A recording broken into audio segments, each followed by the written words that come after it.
when we're thinking about the relationship that people have with money, oftentimes they don't understand what they don't understand. And so having spent hours and endless conversations with clients, what I identified was that we needed a methodology, we needed an approach through which the clients are empowered to understand not only what their options are, but more than that, even understand what is it that they need the money to do.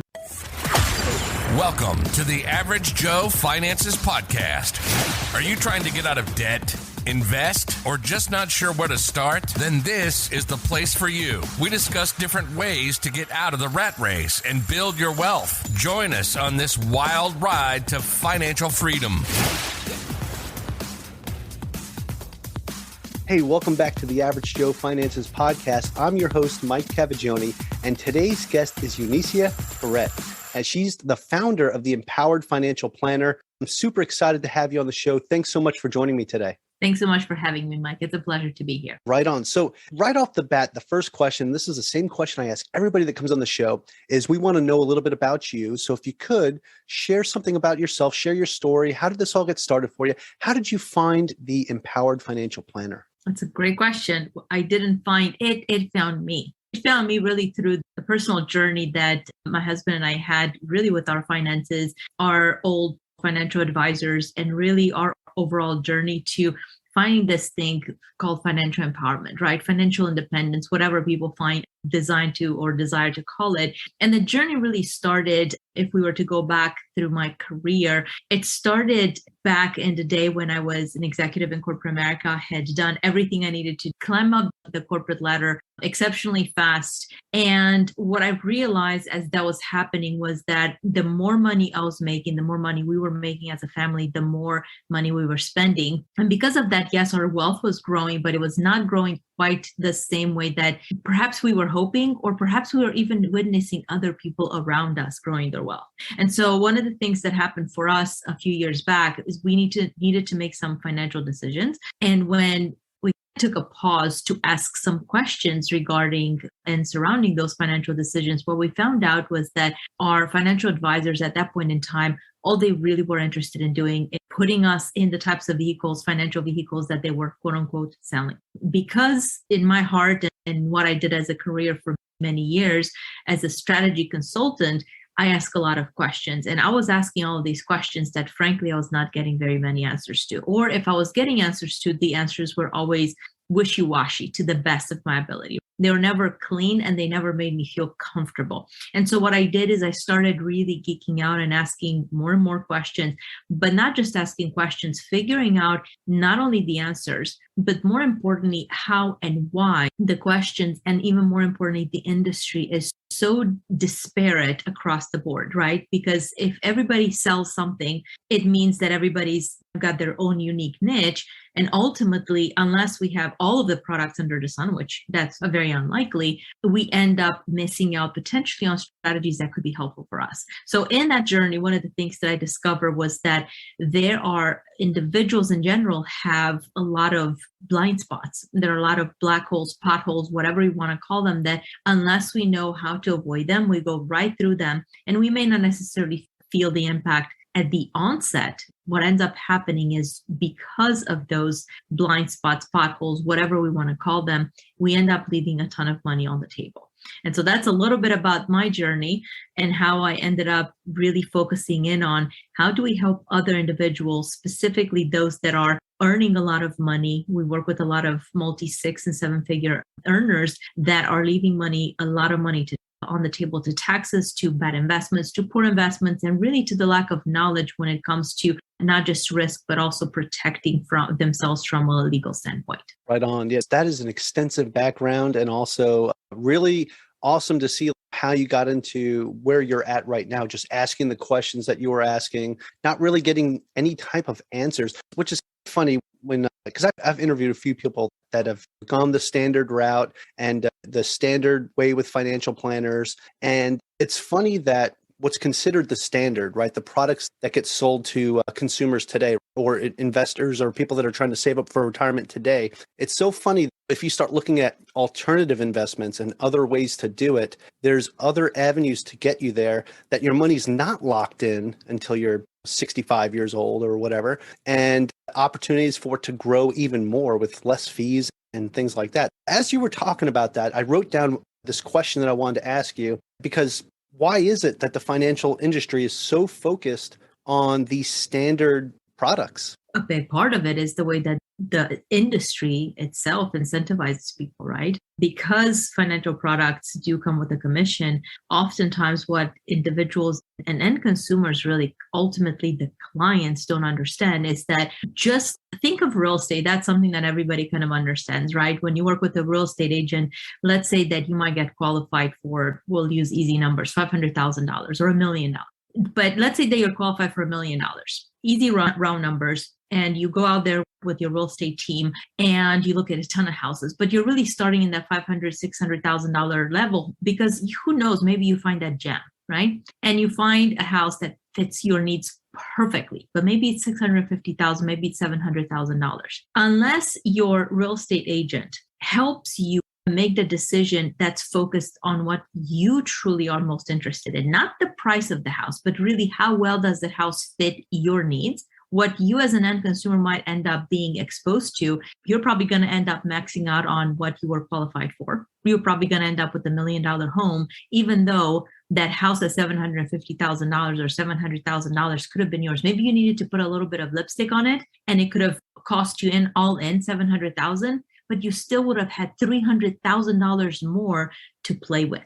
It's the same thing with financial services, right? When individuals are out there in financial advisors, regardless of whether they're traditional, non-traditional financial advisors, they focus on helping their clients through those specific products. And because they're commission driven, it ends up being that everybody is going to be doing something a little bit different. Everybody's going to specialize into something a little bit different. And oftentimes, even the companies that they work with are going to offer certain products based on either a menu of services that's predefined, because that's what they do as a company, or a menu of services that's predefined based on investable assets that an individual has. And so just there alone, we looked at a couple of major things, right? How the industry is incentivized and what types of financial or vehicles a lot of the financial advisors have access to.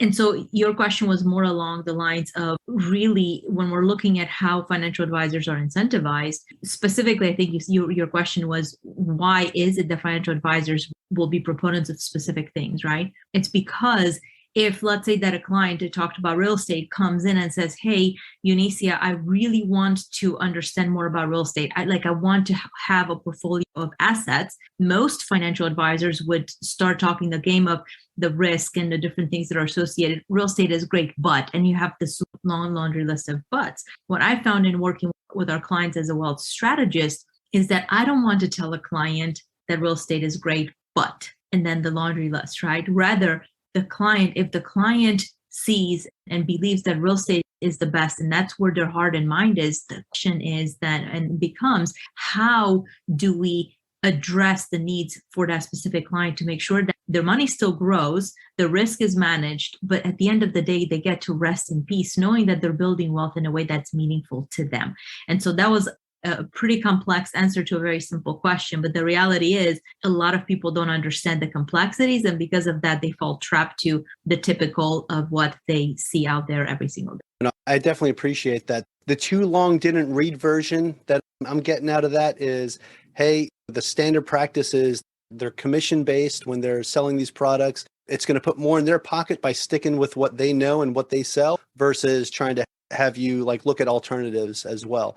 Now, one of the things that I really appreciate also about that answer is just how in depth you went into that, though, right? Because it's not just that simple. There's a lot more that goes into it. So when you gave that description too, with looking at real estate, you're qualified for $1 million home, but you might find something that's $750 and that maybe you just need to fix up, and you might get talked out of it because it might not be as advantageous to whoever's helping you, right? Now, at the same time, I would hope that other realtors out there, I'm also a realtor myself, but I would hope that other realtors out there upholding their fiduciary responsibility to their buyers because that's ultimately what they should be doing. And I both know that's less the case than we would like for it to be. Unfortunately, that's why they need to find a good one like me. No, shameless self-plug. But anyway, yeah, you say that what makes you different is you're a wealth strategist, right? So your focus more is on what is it that your clients want to invest in to build their wealth versus any products that you're just offering yourself. Correct. Okay, great. So Eunicia, when I'm looking at like your background and everything, you have something that's called the Wealth Freedom Formula. So I was curious to what that is. So can you share that with us? What is your Wealth Freedom Formula? Absolutely. So the Wealth Freedom Formula is actually a hands-on, super personalized consulting program and engagement that we put all of our clients through. The reason we do that, Mike, is because for years and years, I helped clients and best of my ability walk them through what are their options, helping them understand their own logic with money, right? Because we were raised and had issues as a kid, and because of that, we have financial problems. Nothing like that, although that does have its own meaning and benefit. But when we're thinking about the relationship that people have with money, oftentimes they don't understand what they don't understand. And so having spent hours and endless conversations with clients, what I identified was that we needed a methodology, we needed an approach through which the clients are empowered to understand not only what their options are, but more than that, even understand what is it that they need the money to do and what is the meaning of that and what does that look like. And so the Wealth Freedom Formula is that methodology that helps the client and helps us in our communication with our clients to make sure that we follow a blueprint that helps us stay on track. But then at every single point, as part of that engagement, the process is customized to the individual, because the question could very well be the same for 2 or 3 or multiple individuals, but the responses are going to be very different. And those responses and those discussions are going to lead to what I call the domino effect that's going to be vastly different from one person to another. And so that's what we do. And all of that was born as part of those big questions and that seeking to find why is the industry so disparate and why don't things come together in such a way where we're looking at the end-to-end picture for the client. And that's exactly what the WFF or the Wealth Freedom Formula does. I love that. It puts control back in the client's hands. It lets guide you help guide them, right, to where they want to go, but you help them build this roadmap of a journey that they're embarking on. And along the way, they can figure out the different pieces that work for them that makes them more comfortable. And that's something that I think is really respectable and commendable, because you don't see a lot of people out there in this industry that are like, hey, we want to help you do what you want to do, something that makes you feel more comfortable as you're building your wealth. So that's really awesome. And I appreciate that. Now, as you've been doing this throughout, so it was what, 15 years that you've been doing this? Yes. Yeah. Okay. Yes. Fantastic. So as you've been doing this, what about like your own personal financial journey? So when you started down this road, so I know you said you were in corporate America for a little while, you climbed the ladder and then you got out and you started this program, the Empowered Financial Planner. And with doing that, you became your own entrepreneur, right? You started on this own journey. Now, did you have to build a team? What else went into this as you started building up? Because I know like it's got to be very uncomfortable leaving the comfort zone of having that corporate job with that guaranteed paycheck coming in to starting from nothing. So what was that like for you? Actually, that's a very deep question, Mike. It was not easy, particularly because at the time I left corporate America, I was actually in a very unique position. I was having discussions regarding partnership, joining the partnership in a major consulting firm, worldwide consulting firm. And it was actually my husband that kind of brought the awareness to me and said, hey, darling, I need you to look at a list of questions, right? Having seen, he was always my biggest proponent when it came to my role in corporate America and climbing through the leadership ranks. And when he came with this list of questions, it was very much based in his observations of what not necessarily I went through, but observations that he had seen me experience. And so it was along the lines of, what are you going to do when? And then there was a question. And there were a few no's, and a lot of them were really based on my moral compass and what I felt was right or was wrong. And he looked at me and he said, sweetheart, 10 years is a very long time frame. How many career limiting moves or career limiting respectful no's do you think you're going to be able to have? And it's at that point in time that it was actually my husband that gave me the grace of taking a break. He said, you need a break. You've worked really hard and you just need to make sure that whatever your decision is, that you're going to be comfortable with for the long haul. Not just comfortable, but happy, because you've put all of this time, you've built your career, you were very successful, you're very happy, but is the happiness that has carried you until now going to keep you going forward? And so it was at that point in time that coincidentally, we had those major financial questions for us. And so I was already a multi-six-figure earner. We were doing very well as a family. And you can imagine when I sat down and I looked at, even from a taxes perspective, how many hundreds of thousands of dollars we had just paid in taxes because we didn't know that we had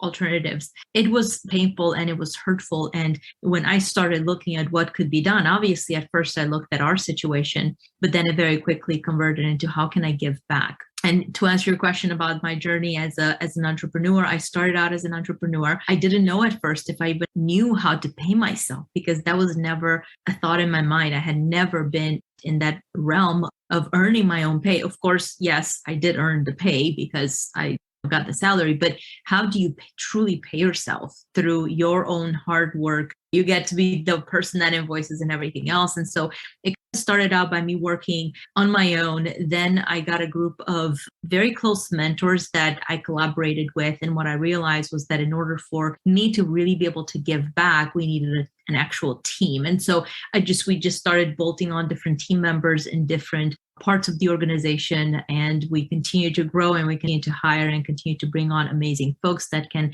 help us deliver the mission that we're set out to deliver in terms of helping people grow through their wealth optimization efforts. I love it. And I love your mission too, especially with just how genuine it is and how you're trying to help people invest in ways that work for them. Now, there was something you had mentioned, and I wrote this down because of the amount of taxes that you said that you were paying. And when you start looking at some of these alternative investments, such as real estate, I think people don't realize, besides the cash flow or appreciation that you might be getting from investing in these assets, there's something else that you get too. And it's huge tax advantages. By being able to look at that and look at it from a different scope of view, right? Like you started to do, what made you realize that there were other options out there that can actually help you in that avenue? We'll get back to the show after a brief break. What's going on, everybody? So today I want to talk to you about Buzzsprout. The Average Joe Finances podcast recently switched over to Buzzsprout, and I got to say, I am super happy with the progress. Our podcast is now on every single major platform and reaching audiences that we couldn't reach before, which is just super awesome.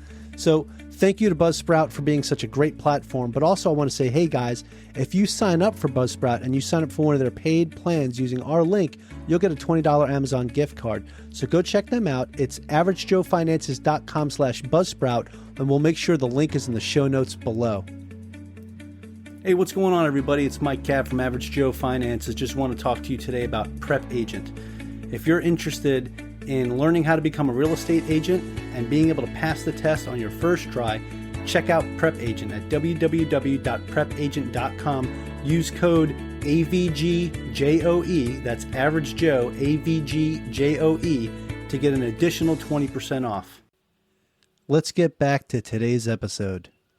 You are completely right when it comes to how real estate can be so helpful on the tax optimization. But what I realized when I started really geeking out and really hanging out more from a financial strategic discussion, right? Financial strategic discussions, rather, with individuals that were either in similar situations to mine or other professionals such as doctors, pilots, individuals that make a lot of money, don't have time to geek out on their own stuff, nor should they, right? They have their unique areas of specialty. What I realized was that oftentimes, even with real estate, even with a real estate portfolio, people still end up leaving more on the table than they need to. The reason for that, Mike, is because they don't have a true financial team that works for, not against them. And this is not to say that our financial teams or anybody's financial team truly works against them. But if that financial team, if you've got the wrong people on the bus that don't truly understand how the tax code applies to you specifically, you're going to end up leaving more and paying more than you should.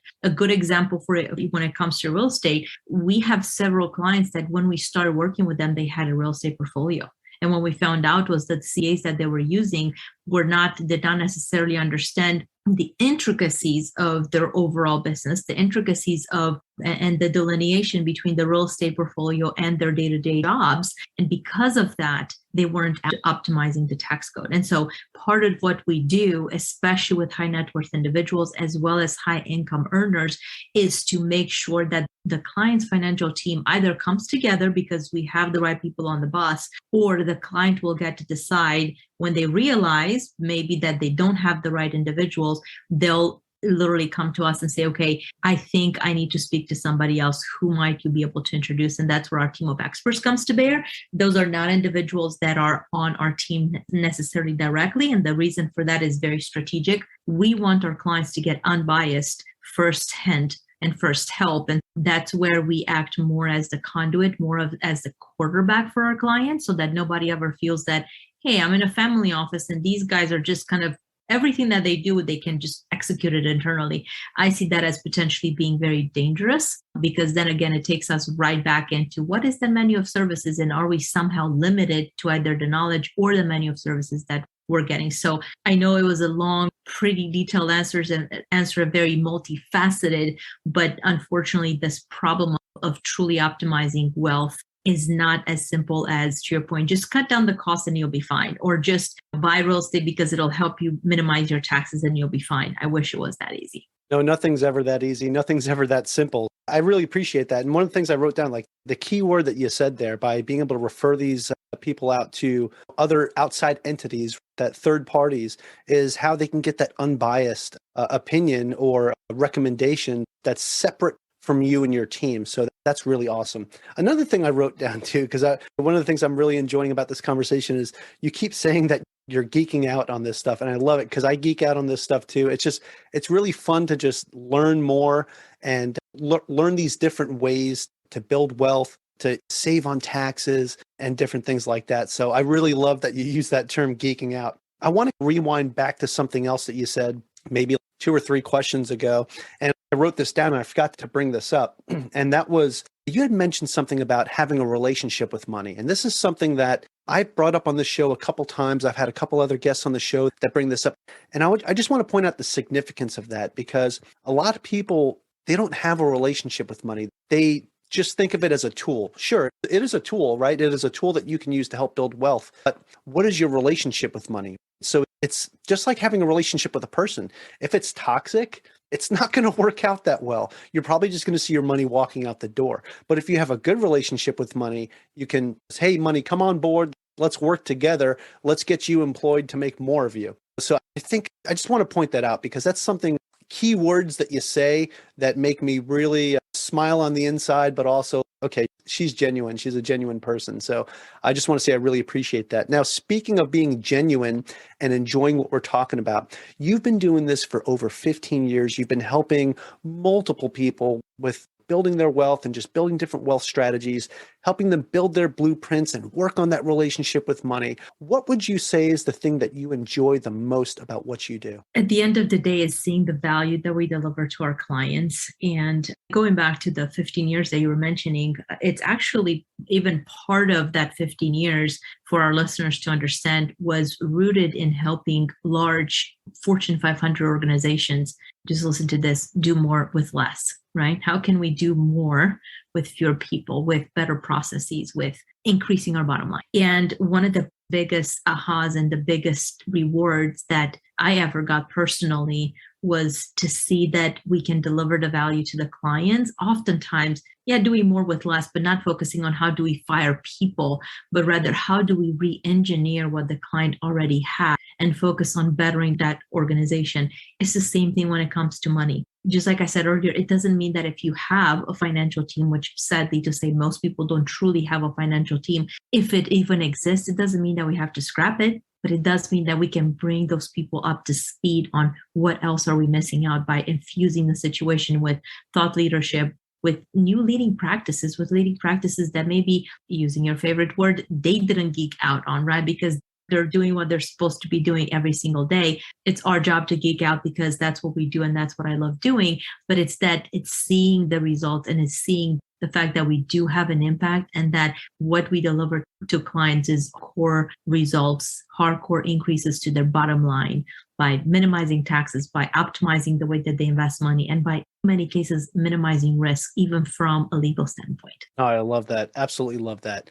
So again, there was another keyword that you said too, is how you're adding and being able to add value to these different companies and the different people that you work with. That's huge, because being able to do more with less, and actually with me being in the military for over 20 years, that's one of the things that was always a big thing, is do more with less. And we always had to figure out how to make that work. But having somebody be able to guide you as you do, that's huge. And you don't really see that too often. It's just pretty much, hey, suck it up and figure it out. So the fact that you can help guide people and guide these companies through that pathway is very awesome. Now, I want to go back to you personally a little bit with what it is that you're doing for yourself and your family in your own financial freedom journey. So I just want to ask you, what kind of asset classes do you currently invest in? It just really varies across the board. There's everything from the traditional financial vehicles to the non-traditional financial products to non-financial anything. Think of real estate, think of non-traditional investments in terms of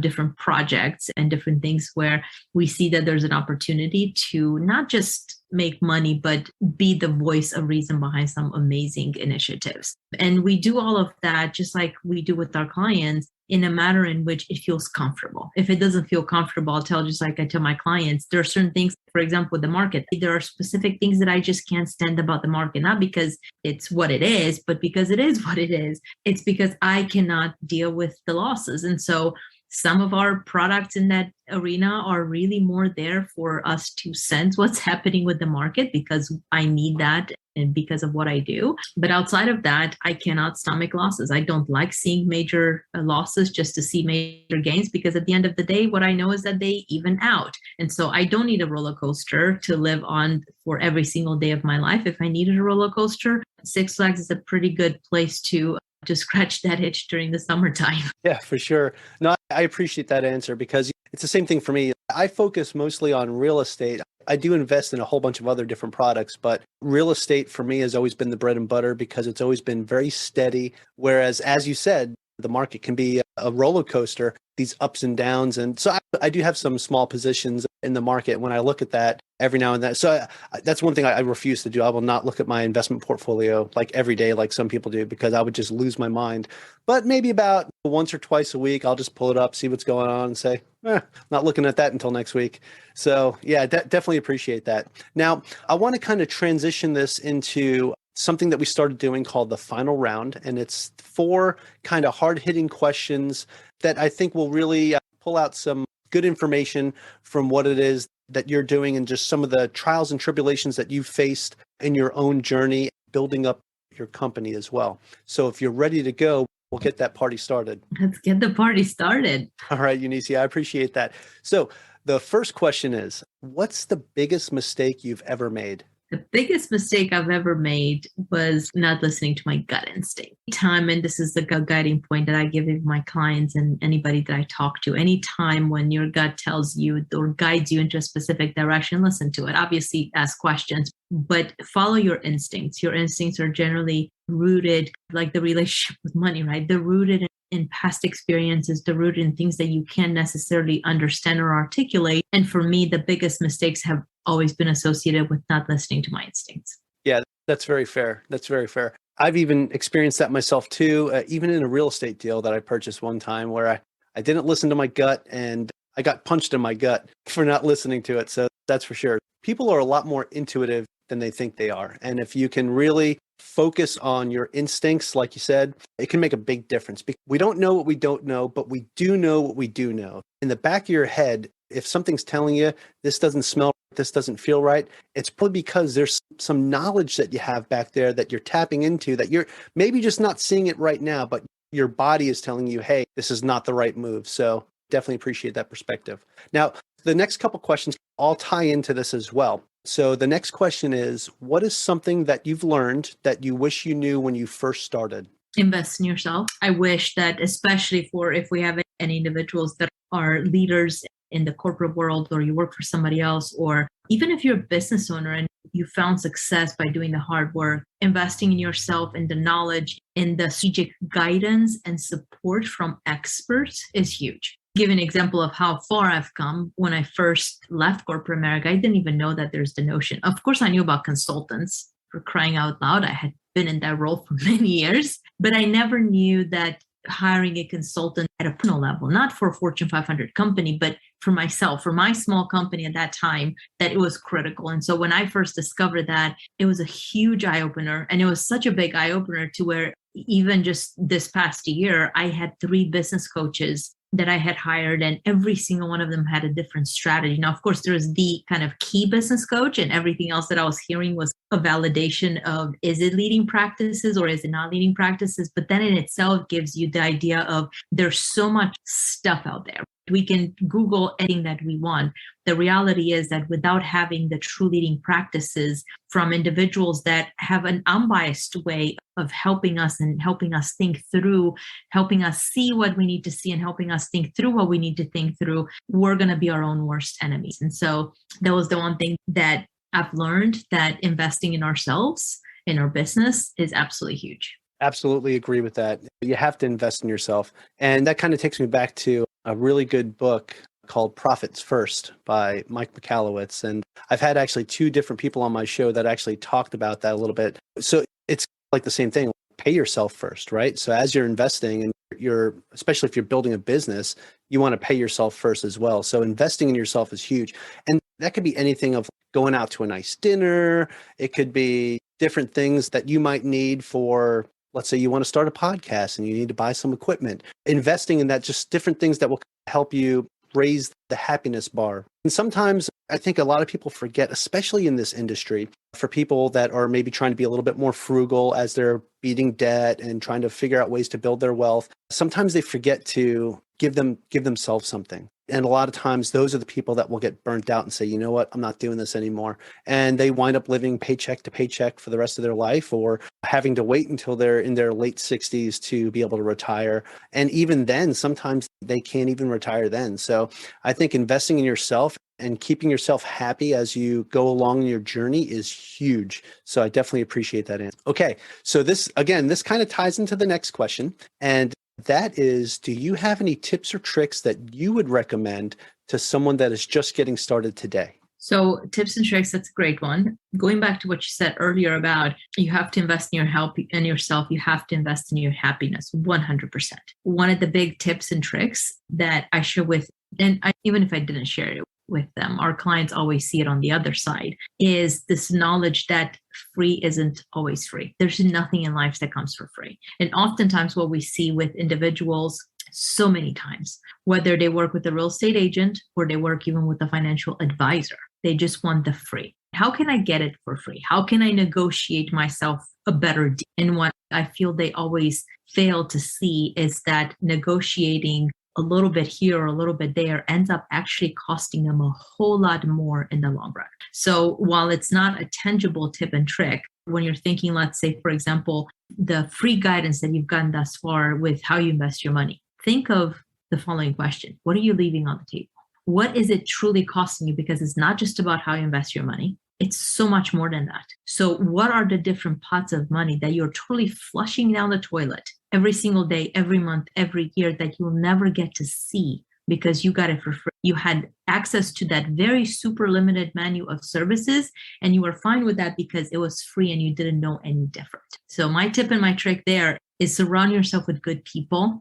Be comfortable to potentially shift people on and off your bus, like I said earlier. The same individuals, the same companies, the same strategic partners that help you get to where you're at may or may not be able to take you to the next level. And so don't be afraid. That's the other thing. Don't be afraid to make changes. Again, when your instinct tells you that, hey, maybe it's time, it probably is time. And we see that so often with so many clients. We've got several clients that we're working on with them, on this specifically with them. And we're not about displacing, but we are about optimizing. And so it's the idea of you understanding what it is that you need to do to help take your own game to the next. That is fantastic. That is a great answer. Really appreciate that. You always bring it back to these analogies that make sense. And don't miss the bus, people. Don't miss the bus. And guess what? the value of the bus ticket that you have, it's worth it. So pay for it. Don't try to negotiate your fair price. And don't try to get on You're that going to bus. wind up missing.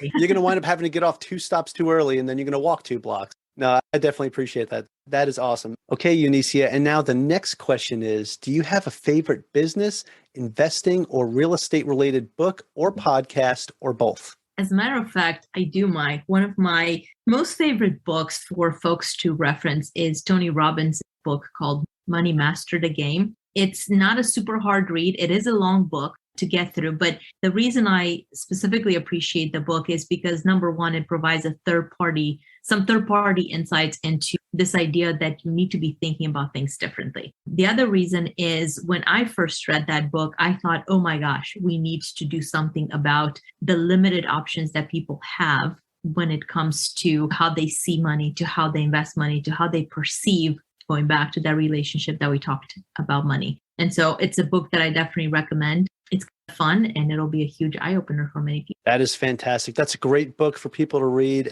And Tony Robbins is a great coach and author and does some really amazing things. So I appreciate that. So if you haven't already, go check out Money Master the Game. All right. This has been a fantastic conversation. I've really enjoyed it. But now I have one more question for you. And I think this is the most important question of all, because for the people that have been listening and following along with this interview and following along with your journey and what you've done, and then also what you've done with the Wealth Freedom Formula, people are going to want to know more about you and about the formula. So Eunicia, if you could share where we could find that. Do you have a website, any social media profiles we can follow? That would be fantastic. Absolutely. Folks can certainly follow us on our website. They can even interact and chat with us there. It is www.empoweredfinancialplanner.com. And for those listeners that are interested to learn more about kind of the philosophies behind even what made the Wealth Freedom Formula what it is, you're more than welcome to grab your free quick read. It's a checklist to the 5 financial pitfalls that really we should all be focused on in order to avoid. And you can find that on our website. Same thing, www.empoweredfinancialplanner.com, pitfalls. I encourage you to get that. Let us know that you heard about it here on the podcast, that you heard it from Mike and from me. And it'll be our pleasure to connect with you if you have any questions and go from there. You can also find us on social media. We're just about everywhere: LinkedIn, Facebook, Instagram. We look forward to hearing from you. Fantastic. And I'll make sure I have links to all of that in the show notes, the website, the social media profiles, just to make it easier for all of you. So you can either copy and paste or click away and go give them a follow. Go check out the website, see what Eunicia and her team is doing with the Empowered Financial Planner. So this is just really awesome. And go check out the Wealth Freedom Formula that they have and get the free information that you can get. And it's going to be awesome, guys. Hey, Eunicia, again, this has been an absolute pleasure. I really appreciate you taking the time to have this chat with me today. It's been really fun. Likewise, Mike. It was a pleasure to be here with you today. All righty. Aloha from Hawaii. Thank you for making it to the end of this episode. Greatly appreciate you being here with me today on the Average Joe Finances podcast. If you haven't done so yet, make this the episode that you go leave us a 5-star rating or subscribe to our YouTube channel. The Average Joe Finances podcast is for informational and entertainment purposes only. Have an outstanding day. Thanks for listening to the Average Joe Finances podcast, your source for beating debt, saving money, and investing. Learn more at averagejoefinances.com.